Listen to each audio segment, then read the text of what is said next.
ओम नमः शिवाय। ओम श्री शाम शिवाय नमः।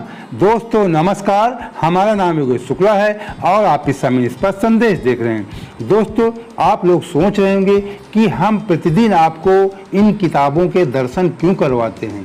उसका एक रीजन है, कारण है।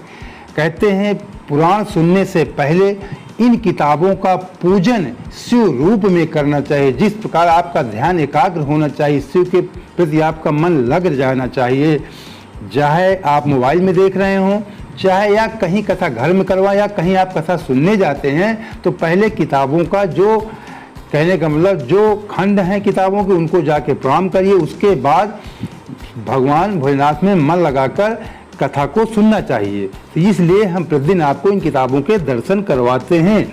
ये दो किताबें हैं, प्रथम खंड द्वितीय खंड। प्रथम खंड से आपको सुना रहे हैं। प्रथम खंड का जो महात्मा है आज समाप्त हो जाएगा, जिसमें जो शिव पुराण की विद्येश्वर संहिता है उसकी आज शुरुआत हो जाएगी। तो सबसे पहले आप भगवान का जो असली रूप है, जो शिव पुराण में लिखा हुआ रूप है, शिव पुराण के अंदर की ये फोटो है, हम आपको दिखा रहे हैं। हम भी सौभाग्यशाली हैं, आप भी सौभाग्यशाली हैं कि भगवान के असली रूप का दर्शन हमें भी शिव पुराण पढ़ने के बाद जानकारी हुई, हमें भी दर्शन प्राप्त हुए और आपको भी दर्शन प्राप्त हो रहे हैं। आप भी भाग्यशाली हैं, हम भी भाग्यशाली हैं कि जो इस प्रकार भगवान का असली रूप हमें जानने को मिला और उनके दर्शन हुए। भगवान शिव के 5 मुख होते हैं, प्रत्येक मुख में 3 त्रिनेत्र उनके 3 आंखें होती हैं, तमाम आभूषणों से सजे होते हैं, गौरांग होते हैं, कपूर के समान गोरे होते हैं। ये भगवान का असली रूप होता है, ये भगवान की बारात की फोटो है। तो चलिए आपका समय नहीं बर्बाद करते हैं, शुरू करते हैं। आज अष्टम अध्याय कल हमने आपको सुनाया था, आज सप्तम अध्याय सुनाएंगे। लास्ट महात्मा का अंतिम अध्याय है और उसके बाद तुरंत शिव पुराण की जो विद्येश्वर संहिता है वो शुरू हो जाएगी। ये 7वां अध्याय हम आपको आज सुनाने जा रहे हैं। कल छठे अध्याय में हमने आपको बताया था कि किस प्रकार शिव पुराण सुनने के जो नियम थे वही नियम आगे इसमें भी बताए गए हैं। कल विशेषकर जो नियम बताए वक्ता के लिए, वक्ता को किस तरीके पुराण सुनाना चाहिए, आज जो श्रोता है किस प्रकार पुराण को सुनना चाहिए उसके बारे में नियम बताए गए हैं। और इसके बाद सप्तम अध्याय समाप्त होने के बाद तुरंत जो शिव पुराण की मेन कहानी है, अभी तो महात्म्य चल रहा था, विद्येश्वर संहिता 7 संहिताओं में इस पुराण को बांटा गया है, इस खंड को, प्रथम खंड को। तो विद्येश्वर संहिता का प्रथम अध्याय भी हम आपको सुनाएंगे। धैर्य बना के रखना, पूरा जरूर सुनना, पूरा जरूर देखना। तो चलिए शुरू करते हैं।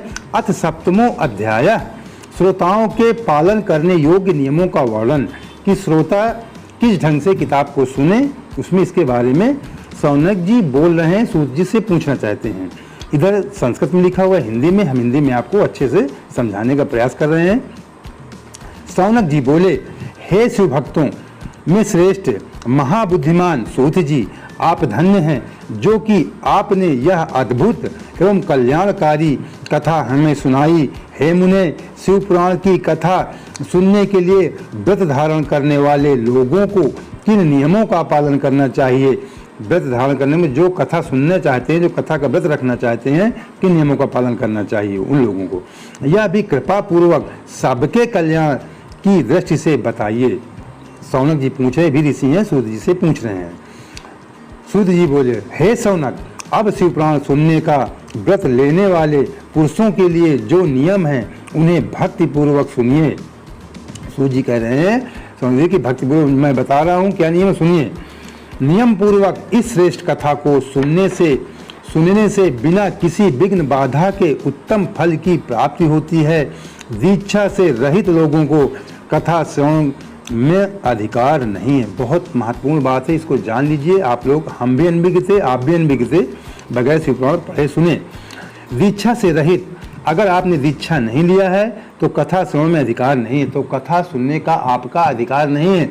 बगैर नियम कायदे के हम लोग पुराणों का पाठ करवाते हैं या किसी भी चीज़ का पाठ करवाते हैं या सुनते हैं, करवाते हैं, उसका लाभ नहीं मिलता है, फिर कहते हैं हमने बहुत पूजा पाठ किया, हमें लाभ नहीं मिलता। उसका यही कारण कि हम लोग सही ढंग से करवा नहीं पाते जो नियम होता है।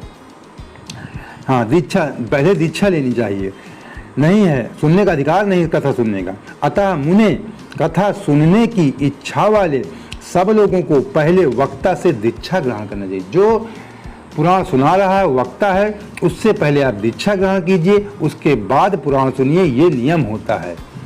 कथा व्रती को ब्रह्मचर्य से रहना चाहिए। जो कथा सुन रहा है ब्रह्मचर्य का पालन करें, जब तक कथा सुने ब्रह्मचर्य का पालन करे।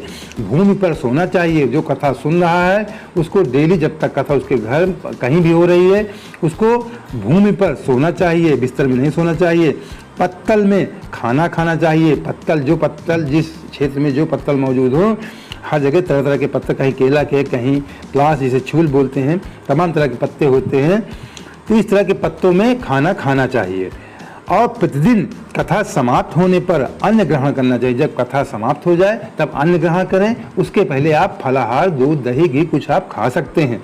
ये कहने का मतलब है कि जब कथा समाप्त हो तब आप अन्न ग्रहण करें, जब तक कथा समाप्त न हो आप फलाहार रहें। जिसमें शक्ति हो वह पुराण की समाप्ति तक उपवास करके, अगर आप शक्तिशाली हैं तो उपवास भी रख सकते हैं। शुद्धता पूर्वक भक्ति भाव से उत्तम शिव पुराण को सुने। घृत अथवा दुग्ध पीकर, घी अथवा दूध पीकर सुखपूर्वक कथा श्रवण करें, अथवा फलाहार करके, अथवा एक ही समय भोजन करके इसे सुनना चाहिए। अगर आप फलाहार करते हैं तो अच्छी बात, फलाहार कर लीजिए, कथा सुनिए, उसके बाद भोजन ग्रहण करिए। कुछ लोग होते हैं एक ही टाइम भोजन करते हैं, तो कथा सुनने के बाद आप भोजन कर सकते हैं। इसका नियम ये है। हर तरह के नियम लागू हैं कि आप फलाहार भी रह सकते हैं, या एक टाइम भोजन करते हैं तो कथा सुनने के बाद एक टाइम भोजन कर लीजिए। फलाहार रहते तब भी उसके बाद आप भोजन आप करेंगे, अन्न ग्रहण करें कथा सुनने के बाद। समय भोजन करके इसे सुनना चाहिए। इस कथा का व्रत लेने वाले पुरुष को प्रतिदिन एक ही बार हविष्यान भोजन करना चाहिए। हविष मतलब कि इस तरह के हवन टाइप का भोजन आपको करना चाहिए। हविष्यान भोजन करना चाहिए। जिस प्रकार से कथा श्रवण का नियम सुखपूर्वक पालित हो सके वैसे ही करना चाहिए। कथा श्रवण में विघ्न उत्पन्न करने वाले उपवास की तुलना में मैं कथा श्रवण में शक्ति प्रदान करने वाले भोजन की अच्छा समझता हूँ। कहने का तात्पर्य है कि कथा श्रवण में विघ्न उत्पन्न करने वाले उपवास, आपके अगर उपवास से कुछ तरह विघ्न आ रहा है, मन नहीं लग रहा, तो उससे अच्छा आप भोजन कर लीजिए। भोजन अच्छा समझता हूँ। और गरिष्ठ अन्न मतलब जो भोजन पचता न उसे नहीं करना चाहिए। दाल नहीं खानी चाहिए। जला अन्न जो जल जाए खाना उसको नहीं खाना चाहिए। सेम होती है, सेम की सब्जी नहीं खानी चाहिए। मसूर की दाल नहीं खानी चाहिए।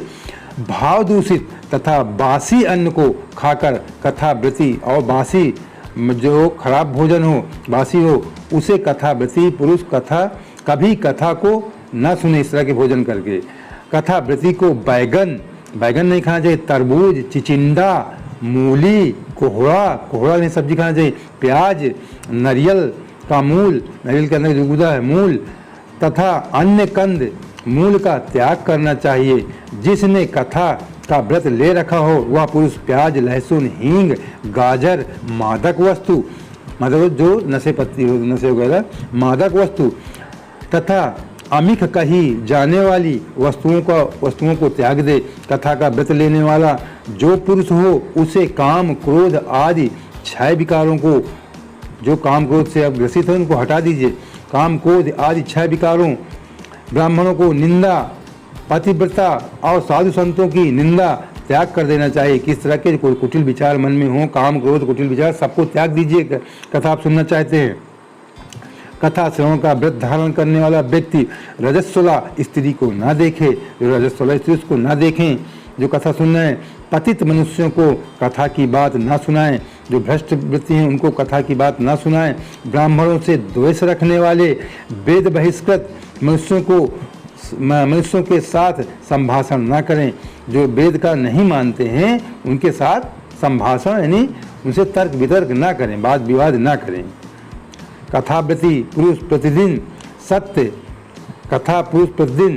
सत्य, शौच, दया, मौन, सरलता, विनय, मन की उदारता, इन सद्गुणों को सदा अपनाए रहे।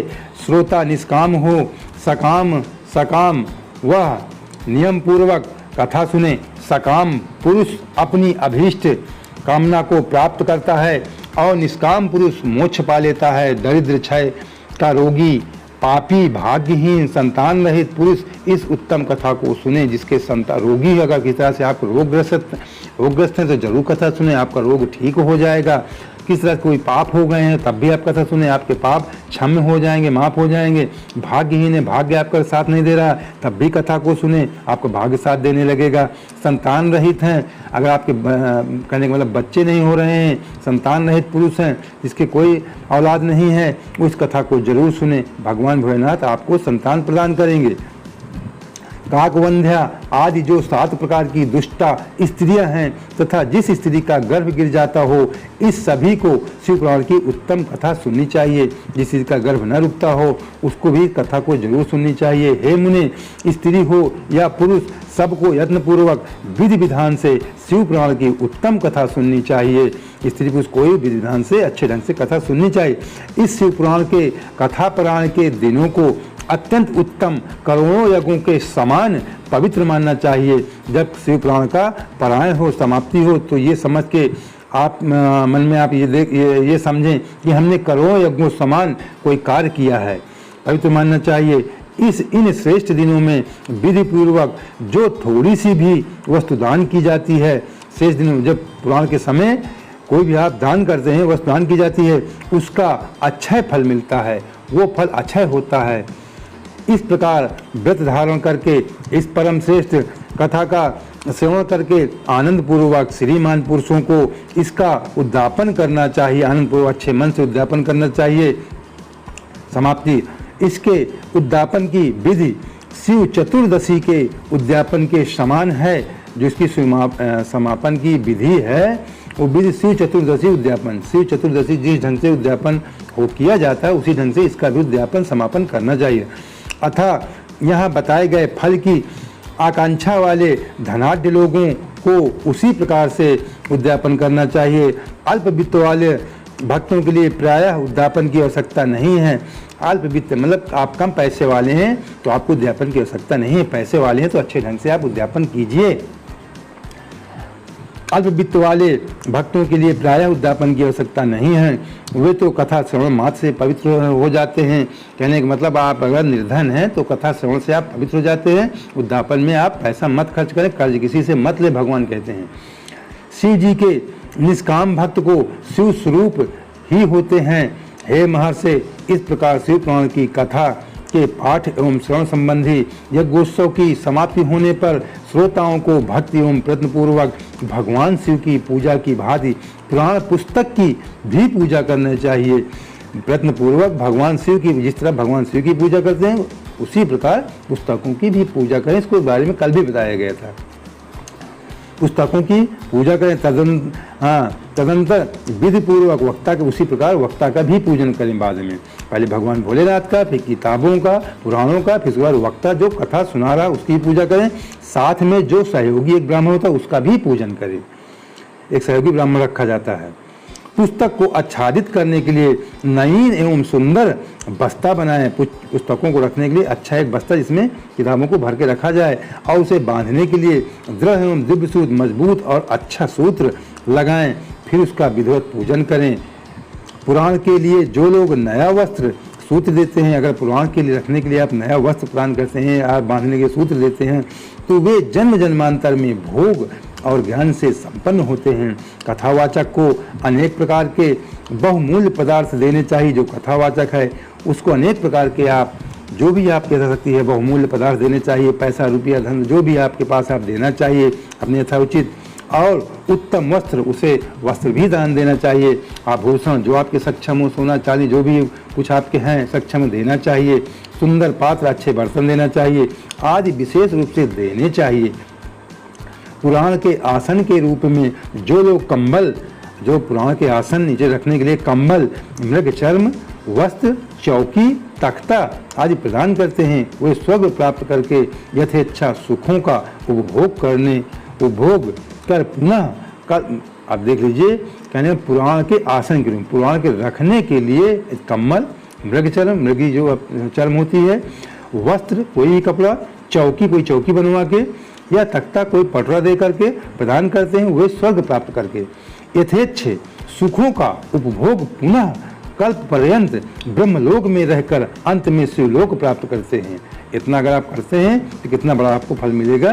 ब्रह्मलोक में रहकर फिर अंत में आप शिवलोक प्राप्त करेंगे। मुनिश्रेष्ठ, इस प्रकार ये सूत जी समझा रहे हैं शौनक जी को। मुनि श्रेष्ठ, इस प्रकार महान उत्सव के साथ पुस्तक और वक्ता की विधिवत पूजा करके वक्ता की सहायता के लिए स्थापित किए, जो मैंने शुरू में बताया आपको वही बात लिखी हुई है कि वक्ता के सहायता में एक ब्राह्मण रखना चाहिए, उसी प्रकार योग्य होना चाहिए जो लोगों को समझा सके। हाँ, वक्ता विधिवत पूजा करके वक्ता की सहायता के लिए स्थापित किए गए पंडित का भी, जो सहायता के लिए एक ब्राह्मण और होता है, उसी के अनुसार उससे कुछ ही कम धन आदि द्वारा सत्कार करें। थोड़ा कम 19-20 करके धन उनका भी सत्कार करें, पूजन करें जो दूसरे ब्राह्मण हैं। वहाँ आए हुए ब्राह्मणों को अन्न धन आदि का दान करें। अगर कोई ब्राह्मण और बैठे हैं, जिसे आप आज के भाषा में मानदान कुछ भी कहते हैं, ब्राह्मण, आप ब्राह्मणों को पूजना चाहते हैं, कुछ भी है, तो उनको भी आप दान, अगर आप सक्षम है, छोटा मोटा दान कुछ भी आप कर सकते हैं जो आपकी यथाशक्ति हो। साथ ही गीत वाद्य नृत्य आदि के द्वारा महान उत्सव करें। साथ ही मतलब भजन कीर्तन टाइम गीत गाएं, वाद्य मतलब जो बाजा रखते हैं, हारमोनियम, तबला, ढोलक जो भी है, या नाचने, महिलाएं नाचती हैं, बच्चे नाचते हैं, उसका भी इस तरह का महोत्सव आपको करना चाहिए। हे मुने, यदि श्रोता विरक्त हो तो उसके लिए कथा समाप्ति के दिन विशेष रूप से उस गीत का पाठ करना चाहिए जिसे श्री रामचंद्र जी के प्रति भगवान शिव ने कहा था।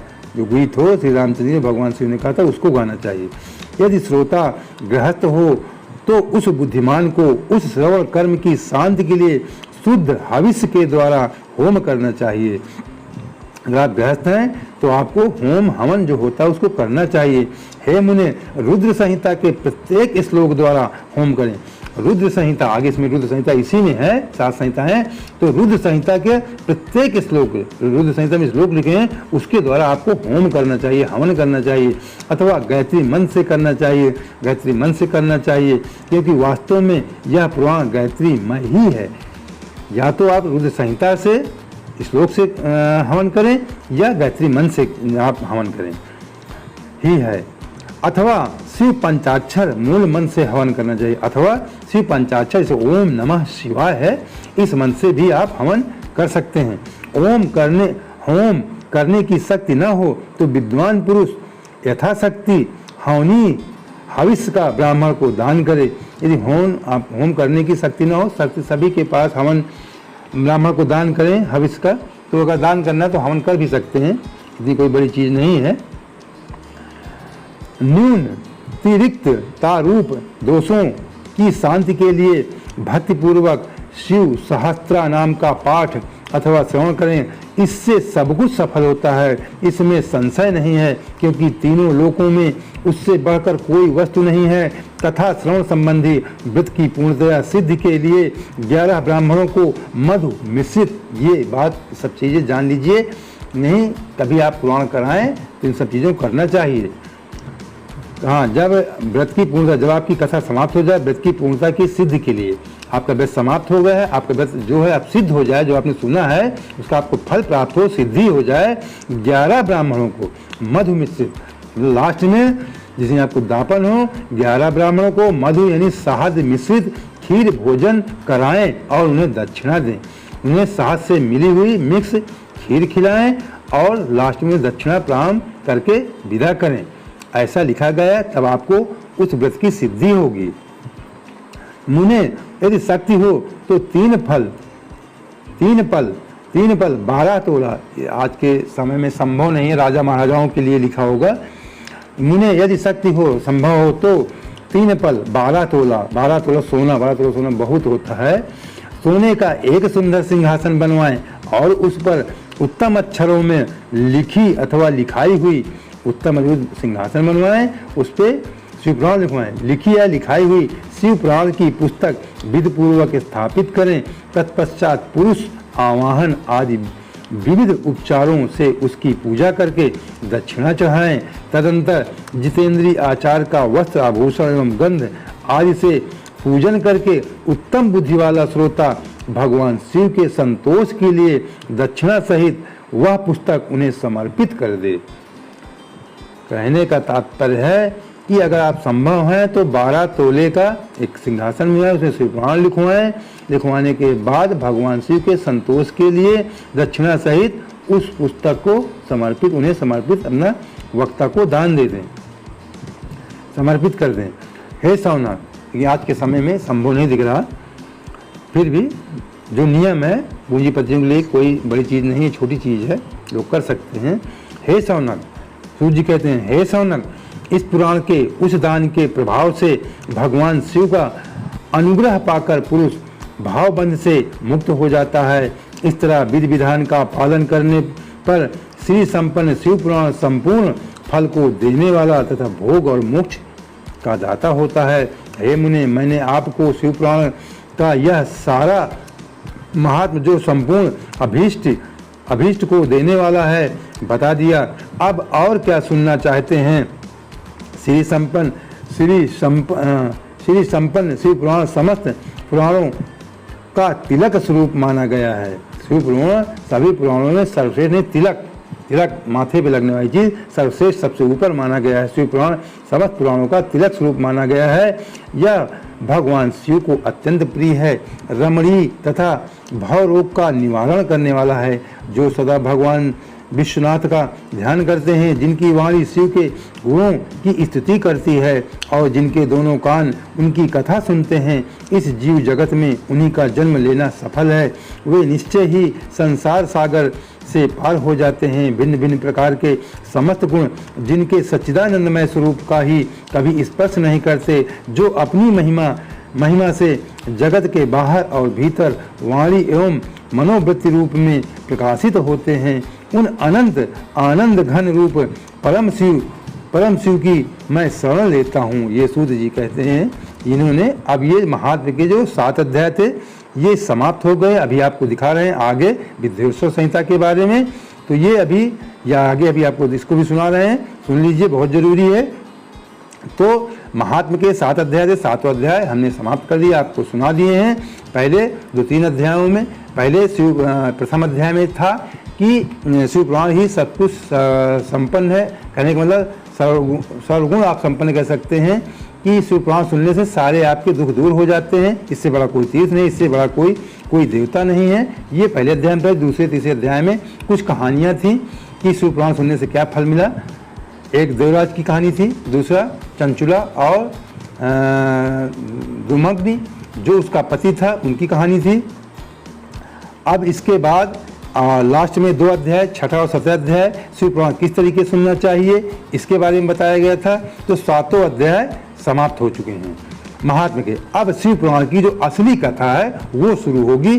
शिव पुराण को मैंने बताया था आपसे कि 7 संहिताओं में 7 खंडों में बांटा गया है पहली किताब को। तो पहली किताब में 7 खंड हैं। प्रथम जो अभी तो महात्म चल रहा था, लेकिन अब शिव पुराण शुरू हो रही है, मेन पुराण शुरू हो रही है। प्रथम विद्वेश्वर संहिता है। तो विद्वेश्वर संहिता का प्रथम अध्याय है, इसको हम आपको सुना रहे हैं, सुन लीजिए। आज बहुत जरूरी है आपके लिए सुनना है। प्रयाग में अब आगे देखते हैं। अब आप शिव पुराण शुरू सुनने जा रहे हैं। प्रयाग में सूत जी मुनियों का शीघ्र पाप नाश करने वाले साधन के विषय में प्रश्न। हाँ, ये प्रयागराज इलाहाबाद जिसे आप कहते हैं वहाँ की कहानी है, सुन लीजिए। जो आदि और अंत में तथा मध्य में भी नित्य मंगलमय हैं, जिनकी समानता अथवा तुलना कहीं भी नहीं है, जो आत्मा के स्वरूप को प्रकाशित करने वाले देवता परमात्मा हैं, जिनके 5 मुख, शिव जी के बारे में कहा जा रहा है, जिनके 5 मुख, जो हमने दर्शन कराए थे शुरुआत में 5 मुख के, जिनके 5 मुख हैं, बार बार लिखा है भगवान शिव का ये रूप है जो हम आपको डेली दिखाते हैं रोजाना, जिनके 5 मुख हैं और जो खेल ही खेल में अनायास जगत की रचना, खेल खेल में जो इस जगत की रचना कर डाली, पालन, संहार, अनुग्रह एवं तिरोभाव स्वरूप, वही पालन करता है, वही संहार करता है, अनुग्रह करता है, तिरोभाव स्वरूप 5 प्रबल कर्म करते रहते हैं। उन सर्वश्रेष्ठ अजर अमर ईश्वर, जिनका कोई जन्म नहीं हुआ है, ईश्वर अजर अमर है, ईश्वर अंबिकापति भगवान शंकर का मैं मन ही मन चिंतन करता हूँ। व्यास जी बोले, व्यास जी बता रहे हैं, व्यास जी ने ही सारी कथा सूर्य जी को सुनाई, सूर्य जी ने सौनक जी को सुनाई थी। व्यास जी बोले, जो धर्म का महान क्षेत्र है, जहाँ गंगा यमुना संगम हुआ है, जो ब्रह्मलोक का मार्ग है, उस परम पुण्यमय प्रयाग में सत्यव्रत में तत्पर रहने वाले महातेजस्वी महाभाग महात्मा मुनियों ने एक विशाल ज्ञान यज्ञ का आयोजन किया है। उस ज्ञान यज्ञ का समाचार सुनकर पौराणिक शिरोमणि व्यास शिष्य महामुनि, व्यास देख रहे हैं, व्यास शिष्य मतलब व्यास जी के शिष्य हैं सूत जी, व्यास शिष्य महामुनि सूत जी वहाँ मुनियों का दर्शन करने के लिए आए हैं। मतलब सूत जी जो वहाँ जमावड़ा लगा है मुनियों का, उनके दर्शन के लिए पहुँचे हैं प्रयागराज में संगम में। सूत जी को आते देखकर वे सब मुनि उस समय हर्ष से खिल उठे। अत्यंत प्रसन्न चित्त से उन्होंने उनका विधिवत स्वागत सत्कार किया। तत्पश्चात उन प्रसन्न महात्माओं ने उनकी विधिवत स्तुति करके प्रार्थना करके विनय पूर्वक हाथ जोड़कर उनसे इस प्रकार कहा, हे सर्वज्ञ विद्वान रोमहर्षण जी, आपका भाग्य बड़ा ही भारी है। ये वहाँ मुनि जो मौजूद थे अपने बीच में सूत जी को देखकर प्रार्थना किया और उनसे कहा, हे सर्वज्ञ विद्वान रोमहर्षण जी, आपका भाग्य बड़ा भारी है। इसी से आपने व्यास जी से यथार्थ रूप में संपूर्ण पुराण विद्या प्राप्ति को कह रहे हैं कि व्यास जी से यथार्थ सही रूप में आपने संपूर्ण पुराण विद्या प्राप्त की है, सही पुराण विद्या प्राप्त की है। इसलिए आप आश्चर्य स्वरूप कथाओं के भंडार हैं, आप कथाओं के भंडार हैं। ये सब मुनि कह रहे हैं सूत जी के बारे में। ठीक उसी तरह जैसे रत्नाकर समुद्र बड़े बड़े सारभूत रत्नों का आगार है, तीनों लोकों में भूत वर्तमान और भविष्य की जो बात है तथा अन्य भी जो कोई वस्तु है वह आपसे अज्ञात नहीं। मतलब आप भूत भविष्य सब कुछ जानते हैं, पूरे सब कुछ भविष्य की बात, कोई बात आपसे अज्ञान नहीं है, आप सब ज्ञाता हैं। आप हमारे सौभाग्य से इस यज्ञ का दर्शन करने के लिए यहाँ आ गए हैं। और सब मुनि कह रहे हैं कि हमारा सौभाग्य कि आप यहाँ इस यज्ञ का दर्शन करने आ गए और इसी ब्याज से हमारा कुछ कल्याण करने वाले हैं। जो आए उसके ब्याज हमको देंगे, हमारा कल्याण करने वाले हैं, क्योंकि आपका आगमन निरर्थक नहीं हो सकता। सब मुनि कह रहे हैं सूत जी से कि आपका आगमन यहाँ निरर्थक नहीं है, हमारा कल्याण होगा। हमने पहले ही आपसे शुभाशुभ तत्व का पूरा वर्णन सुना है, किंतु उससे तृप्ति नहीं होती है, हमें उसे सुनने की बार बार इच्छा होती है। उत्तम बुद्धि वाले हे सूत जी, इस समय हमें एक ही बात सुननी है। यदि आपका अनुग्रह हो तो गोपनीय होने पर भी आप उस विषय का वर्णन करें। घोर कलयुग आने पर मनुष्य पुण्य कर्म से दूर रहेंगे, दुराचार में फंस जाएंगे। ये सब मुनि कह रहे हैं सूत जी से कि घोर कलयुग आने पर मनुष्य पुण्य से दूर रहेंगे, दूर रहेंगे, दुराचार में फंस जाएंगे, सबके सब सत्य भाषण से विमुख हो जाएंगे, दूसरों की निंदा में तत्पर होंगे, पराये धन को हड़प लेने की इच्छा होगी। जो आजकल चल रहा आप लोग देख रहे हैं, सब कुछ जो अभी मैं आगे और पढ़ रहा हूँ, आप दिमाग दबाइए। जो पुराण में हजारों साल लाखों साल पहले लिख दिया गया है वो चीज़ें आज आपको देखने को मिलेंगी, फंस जाएंगे। सबके सब सत्य भाषण से विमुख, सही बात कोई नहीं बोलेगा, दूसरों की निंदा, एक दूसरे की बुराई में लगे रहेंगे, पराये धन को हड़प लेने की इच्छा करेंगे, दूसरे बेईमानी करने की, उनका मन पराई स्त्रियों में आसक्त रहेगा, दूसरे की स्त्री को देखेंगे तथा वे दूसरे प्राणियों की हिंसा करेंगे। हिंसा करें, मांस मदिरा आजकल चल रहा आप देख रहे हैं, प्राणियों की हिंसा किया करेंगे। वे अपने शरीर को भी आत्मा समझे, अपने शरीर को भी सब कुछ समझेंगे। वे मूढ़ नास्तिक तथा पशु बुद्धि, उस तरह के लोग पशु बुद्धि, आजकल के लोग जो इस तरह जो इस स्वभाव के हैं पशु बुद्धि रखने वाले होंगे। माता पिता से द्वेष रखेंगे, माता पिता से अपने द्वेष रखते हैं, आजकल ये बहुत होता है, आप लोग देख रहे होंगे। वे कामवश स्त्रियों की सेवा में लगे रहते हैं, अपने काम के वजह से स्त्रियों की सेवा में आगे पीछे लगे रहते हैं। ब्राह्मण के बारे में लिखा है, आप इसको देखना। जो हम आपको सुना रहे हैं ये आपके वर्तमान में सब कुछ दिख रहा है, उसको आप महसूस कीजिए। ब्राह्मण लोभ रूपी ग्रह के ग्रास बन जाएंगे, वेद बेचकर जीविका चलाएंगे। सब कुछ आज हो रहा है, आप समझ लीजिए। वेद बेचकर जीविका चलाएंगे, धन का उपार्जन करने के लिए ही विद्या का अभ्यास करेंगे। ऐसी विद्या ग्रहण करेंगे जिससे कि पैसा आए, इसी तरह की विद्या का ग्रहण करेंगे और जो पुराण वगैरह वेदों को बेच डालेंगे। मद से मोहित रहेंगे, मद घमंड सब कुछ समझते हैं आप, मद से मोहित रहेंगे। अपनी जाति के कर्म छोड़, अपनी जाति के कर्म आजकल ब्राह्मण बहुत कम करते हैं, आप सब जानते हैं, छोड़ चुके हैं ज़्यादातर लोग, छोड़ देंगे। प्रायः दूसरों को ठगेंगे, दूसरों को ठगने का काम करेंगे, आजकल बहुत सारे दलाली करते हैं। तीनों काल की संध्या उपासना से दूर रहेंगे, दिन में एक भी बार पूजा नहीं पाठ नहीं करेंगे, तीन पहर में किसी भी पहर दूर रहेंगे। और ब्रह्म ज्ञान से शून्य होंगे, किसी तरह के अच्छे ब्रह्म ज्ञान से पूजा पाठ से शून्य होंगे। दयाहीन, अपने को पंडित मानने वाले, मतलब दयाहीन भी होंगे, अपने को पंडित मानेंगे, पंडित मानने वाले अपने सदाचार व्रत से रहित होंगे, अपने सदाचार व्रत उनके नियम कायदे उससे रहित होंगे। कृषि कार्य में तत्पर रहें, खेती किसानी करेंगे। आज सब कुछ जो लिखा हुआ है ये आपको प्रैक्टिकल आपके आसपास देखने को मिल रहा है, आपके समाज में, घर परिवार में आप इसको महसूस कीजिए। खेती कर रहे हैं आजकल के ब्राह्मण, ठीक, ब्रह्म ज्ञान से वंचित हैं, दयाहीन हैं, फिर भी अपने को ब्राह्मण मानते हैं, सदाचार हैं, पूजा पाठ नहीं करते, सब कुछ है ज़्यादातर अधिकांश लोगों में। कृषि कार्य खेती किसानी करते हैं। क्रूर स्वभाव वाले क्रोधित हो गए हैं, किसी की दया नहीं करते।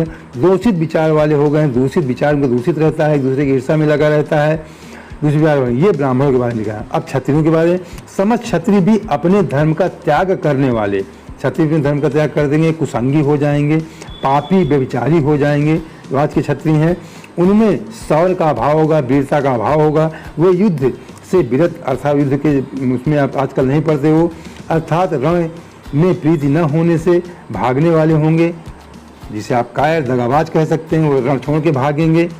जो आज के क्षत्रिय हैं वे कुत्सित चौर्य कर्म से जीविका चलाएंगे, शूद्रों के समान बर्ताव करेंगे, उनका चित्त काम का किंकर बना रहेगा।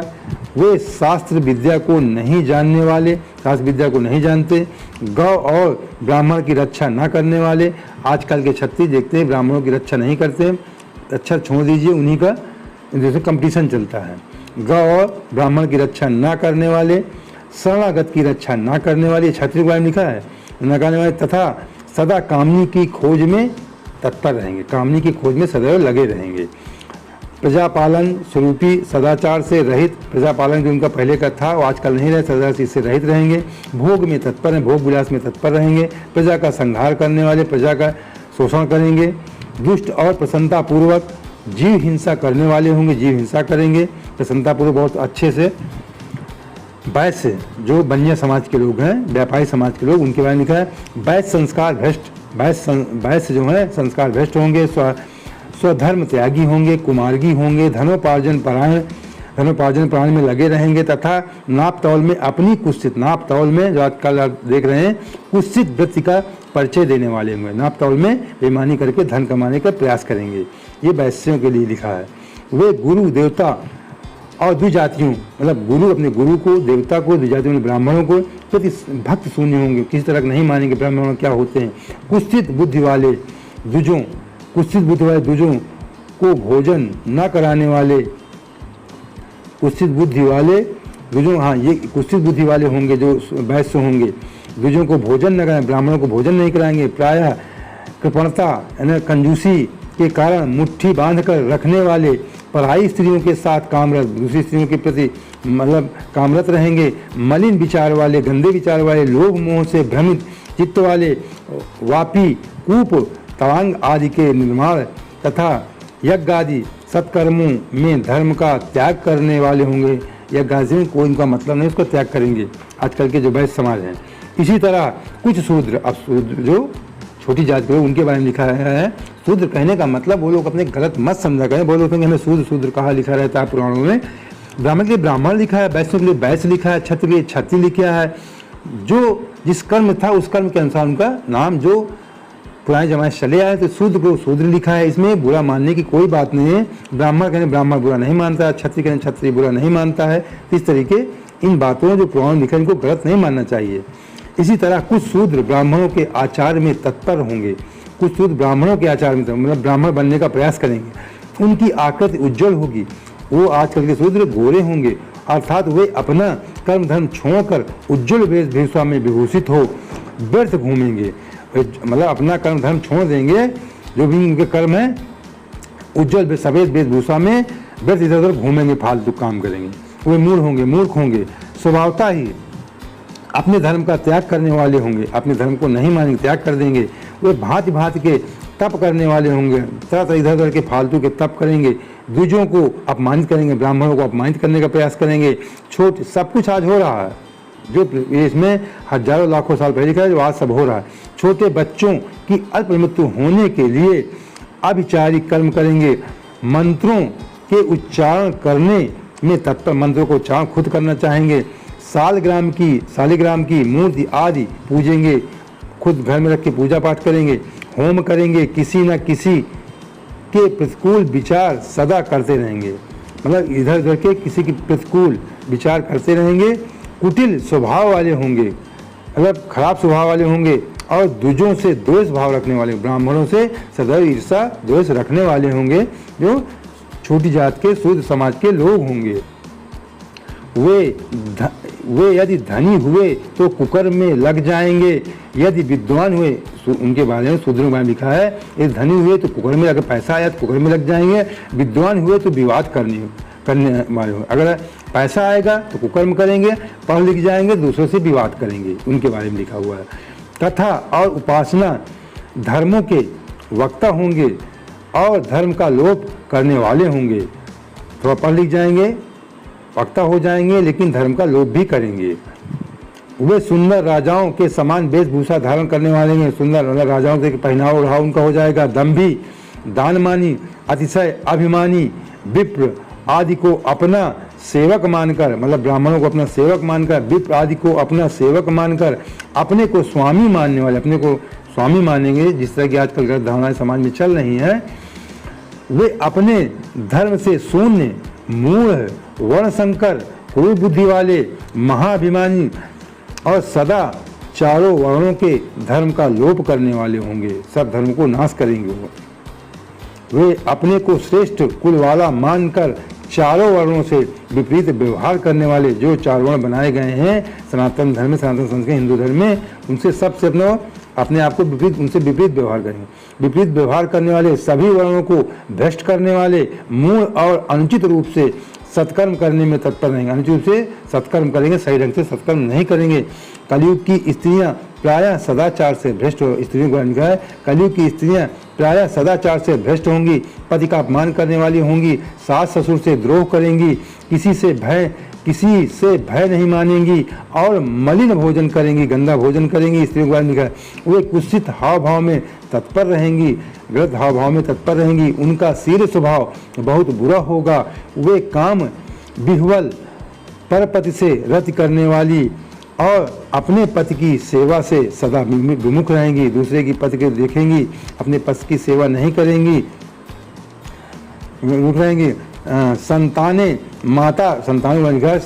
माता पिता के प्रति श्रद्धा रहित, संतानों की माता की श्रद्धा नहीं होगी। दुष्ट स्वभाव वाली, असंविद्या पढ़ने वाली और सदा रोगग्रस्त शरीर वाली होंगी। संतानें, जो इस तरह की स्त्रियां होंगी, उनकी संतानें माता पिता श्रद्धा रहित होंगी, दुष्ट स्वभाव वाली, असत विद्या पढ़ने वाली और सदा रोगग्रस्त शरीर वाली होंगी।